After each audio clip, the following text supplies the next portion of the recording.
Jadi, 1 tahun itu ada setidaknya 27 KD misalnya ya. Nah, jadi, kita diberi waktu, tadi 36 minggu sampai 40 minggu. Nah, itu yang kita bagi, sederhana saja, mungkin kita belum lihat kedalaman materinya, per KD-nya, mungkin kita bagi kasar saja, KD itu misalnya 28, berarti 1 semester itu 14 KD ya. 14 KD kita diberi waktu 18 minggu. Itulah saudara perkirakan. Nanti baru saudara teli per KD-nya.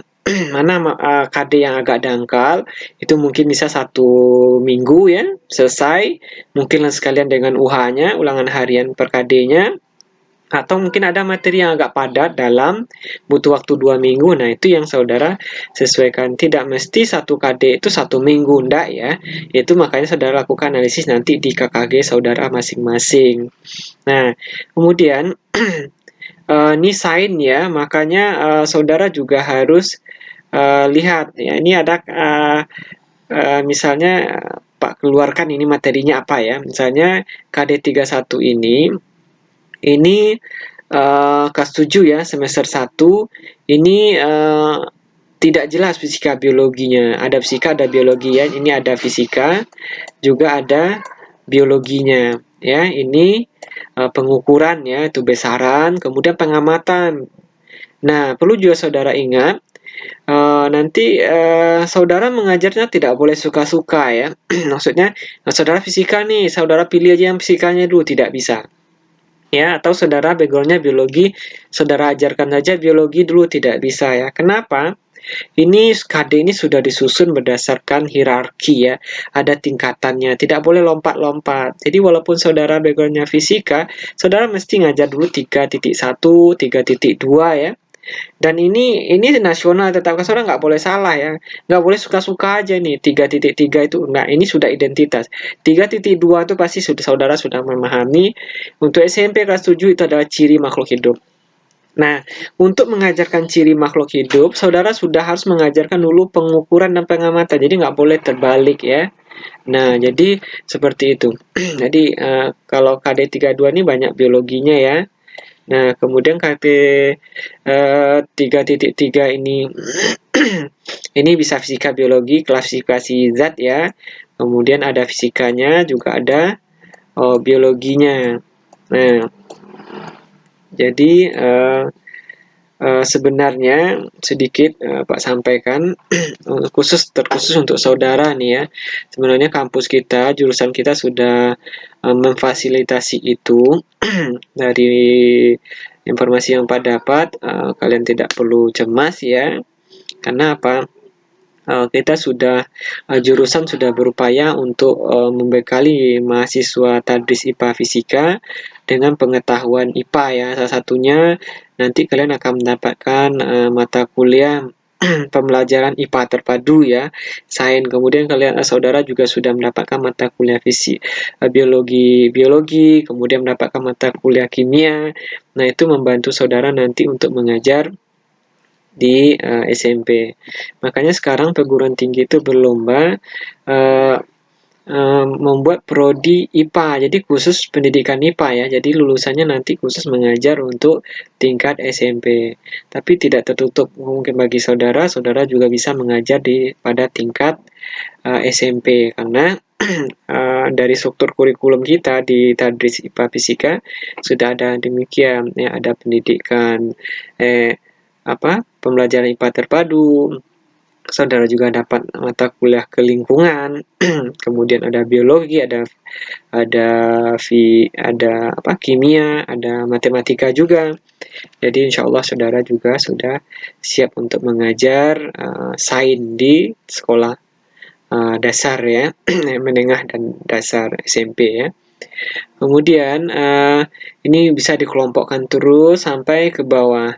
Nah, nanti jika ada saudara ragu, ini Pak, Bapak, ini misalnya ini ya, karakteristik zat ini kan ada rata-rata nih fisika ya. Nah, fisika ini sampai di mana harus diajarkan Pak? Nah, nanti boleh di diskusi kita bahas. Masing-masing materi ini ada kedalamannya sampai di mana harus diajarkan. Tidak serta-merta harus semuanya diajarkan ya. Batas SMP sampai di mana, SMA sampai di mana itu ada batasannya. Nah, saudara sekalian, jadi seperti itu. Jadi ini kita kelompokkan dan sampai mungkin semester 1 bisa Pak batasi semester 1. Ini energi ya, ini ada fisika, ada biologi juga. Ya, energi nanti di sini kajian ada energi pada makanan ya, sumber energi. Untuk fisikanya ada energi kinetik, energi potensial. Nah, ini suhu, ini fisika semua ya, tapi ada juga kajiannya nanti pada hewan. Nah, jadi untuk revisi sekarang ini memang susah kita bedakan fisika dan biologi, walaupun bagian tertentu masih nampak ya, ini fisika, ini biologi, tapi rata-rata sudah terintegrasi ya. Mungkin dalam kurikulum disebut dengan integrated subject curriculum. Nah, sampai di sini nih semester 1. Nah, ke bawahnya ini sudah semester 2. Semester 2 ini memang banyak biologinya ya. Kemudian fisikanya paling nanti mengenai zat ya, sifat kimia, sifat fisika, perubahan fisika, perubahan kimia ya, chemical change, physical change ya.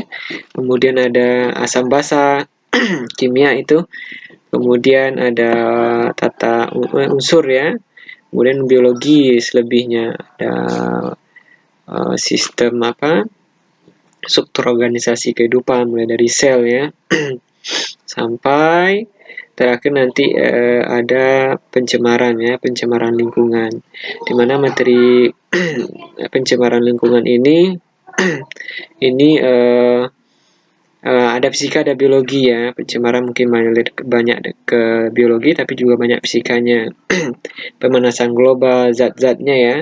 Kemudian pencemaran lingkungan. Alhamdulillah Bapak juga lihat struktur kurikulum kita di Tadris IPA. Juga ada mata kuliah kelingkungan ya. Di sini atau kebencanaan ini bisa dibahas di sana ya. Rata-rata materinya banyak di ilmu lingkungan nanti saudara peroleh.